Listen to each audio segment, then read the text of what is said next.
This is the Samsung Galaxy S25, and I'm here to share with you guys my first impressions and unboxing of this device. So S25, 256 gigs, it's got 12 gigs of RAM standard now, and it's the navy color. So as a reference, I do have the Galaxy Z Fold 6, which is also in that navy, but also just to compare from its predecessor, the Galaxy S24 right here. So let's get right into it. Obviously, oh, I messed that up.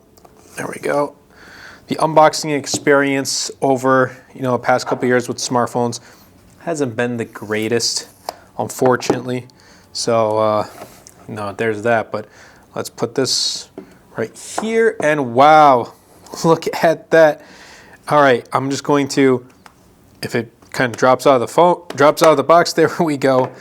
We got the S24 right here. And let's peel this sticker right off just like that. Let's put that aside. And obviously everything else in the box is right here. So we do get the standard things. I think we should probably just open it from here. We do get the standard SIM ejector tool, USB-C cable, and paperwork that I won't be using. And looks like I'm struggling to put this back. So let's go ahead and there we go. Just gonna slide that back in the box just like that. And let's do this too. There we go. The important thing right here is the Galaxy S25. So let's take a look at the color when compared to the the Z Fold 6, not the S24, but you can see the Z Fold 6 has more of a matte finish, whereas the S25 has like a glossier yet matte finish as well. The camera rings are fairly similar, and I like it. I like it all around, and it has a matte blue finish on the sides as well, which looks really, really nice. Let's peel this right here. And yes, this does not have the anti-reflective coating, so just keep that in mind. But it has a very similar design to the Galaxy S24. I think the main notable difference is just the camera rings when you look at it, and probably the colors as well. Everything else is about the same, like at first glance. We still get the same 6.2-inch Full HD display, 120 Hz, Gorilla Glass Victus 2 on the front as well as the back. We're not getting the Gorilla Glass arm or anything like that. What I'm going to do is I'm going to boot up the Galaxy S25, get it started, and see how well this looks with it on. This is taking a while to turn on. There we go. So we got the Samsung logo, Samsung Galaxy, secured by Knox. Again, I like this color though. I really do appreciate this navy color. Absolutely looks fire clean. Snapdragon 8 Elite, 12 gigs of RAM, Android 15, One UI 7, all the good stuff. 7 years of software updates. There we go. There's the welcome, and let's see how well it looks. The bezels look about the same, at a first glance, but still, I don't really see a need to upgrade for the S24, but that's just me. Let's get this started, and I'll be right back. All right, and we are back with the S24, just initial setup. I still have to go through and put, transfer all of my personal things on here, but first initial, impressions.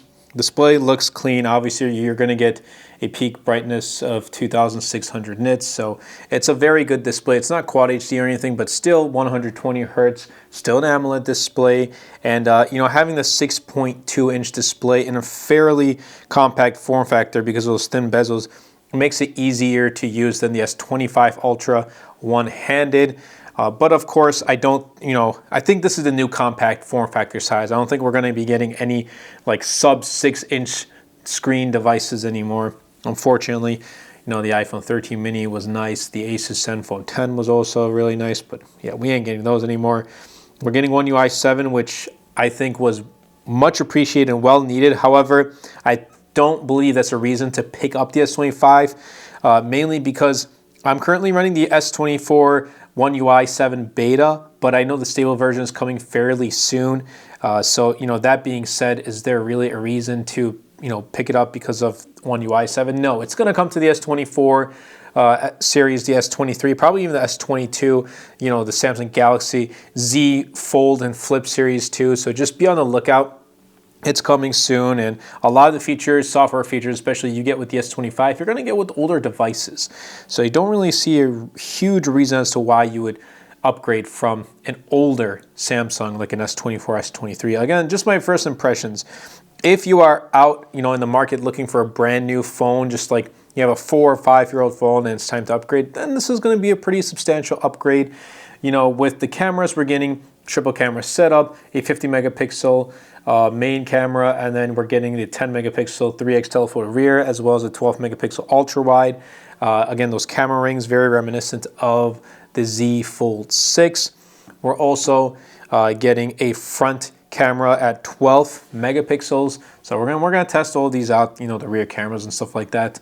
Battery is still capped at 4,000 milliamp hours, so it still kind of feels like it's on the smaller side. And you know, a couple of years ago, 4,000 milliamp hours was very large capacity. Now it's really not that large, but they didn't really increase the charging speeds.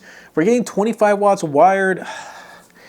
Come on, like it kind of is upsetting, especially when you know other devices that priced at similar, like the Galaxy S25, have faster charging speeds. And once you use a phone with faster charging speeds, you become like you want to have that on the Galaxy S25, S25 Ultra. You get spoiled, and I know it sounds, you know, because I review phones and I talk about them so often, I get to use different tech in different phones. So switching from one to another, it makes you want to have some features of another phone in this phone and vice versa. So it's just something I wish I talked about with the S24, and I wanted it in this S25. Didn't happen, but we'll see. I think it's going to have better battery life than the S24, paired with the efficiency of the Snapdragon 8 Elite, 12 gigs of RAM. I think it's going to work well with the 4,000 milliamp hour battery. It's still priced the same as the Galaxy S24, so I guess that's something. And there's been really good deals, so I'll be leaving links down below if you want to check them out. But yeah, I'm excited to try out both of these devices. Stay tuned, because lots of case videos are coming. I'm going to be trying out different cases, like Samsung's official cases and other branded cases. Definitely be sure to stay tuned. Follow, subscribe if you haven't already. Superman that like button, comment down below, and best of all, share this video, because it really does help out the channel out a lot and will help push my content out to more people. That's been it from me with the Galaxy S25 in navy, and I'll catch you guys in the next episode.